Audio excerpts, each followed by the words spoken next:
আসসালামু আলাইকুম রহমতুল্লাহ। মালিকের সাথে চুক্তি ছিল 8টা পর্যন্ত ডিউটি।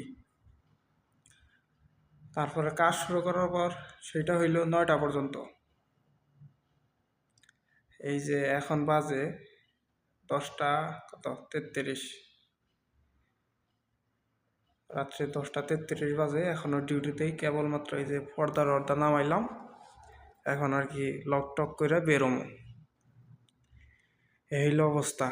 মানে সুযোগে, সৌদি আরবে এখন সুযোগে সবাই সৎ ব্যবহার করে। এই হলো চাকরি, সোনার হরেন চাকরি।